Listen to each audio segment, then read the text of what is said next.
बहुत बरस पहले की बात है। एक वीरान से पहाड़ी गांव में धरा और माधव नाम का पति पत्नी रहते थे।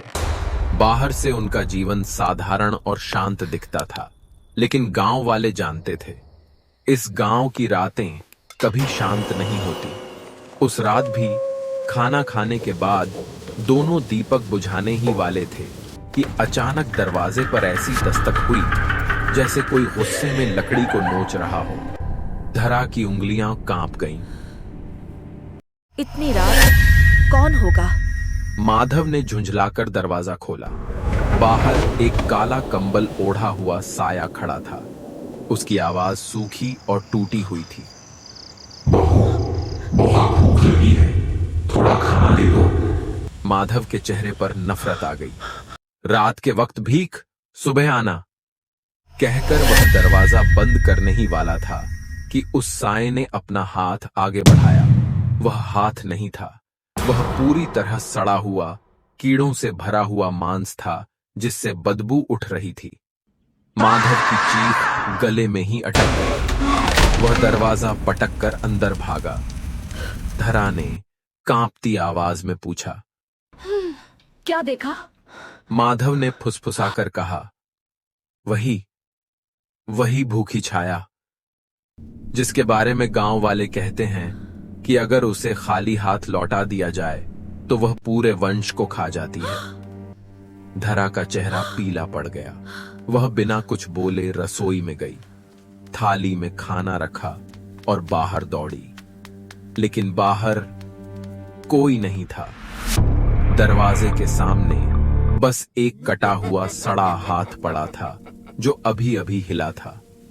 धरा चीखते हुए थाली गिराकर अंदर भागी। रात और गहरी हो गई। हवा भारी हो गई। दीवारों से जैसे कोई सांस ले रहा था।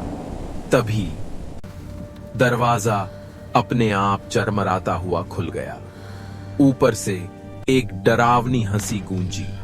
वही भूखी आत्मा हवा में तैरती हुई उनके सामने आ गई। उसका एक हाथ गायब था, जो अगले ही पल उड़ता हुआ वापस आकर उसके शरीर से जुड़ गया। धरा और माधव भागना चाहते थे, लेकिन दरवाजा खुद ब खुद बंद हो चुका था। आत्मा दहाड़कर बोली, भूख को ठुकराने की सजा अब मौत होगी।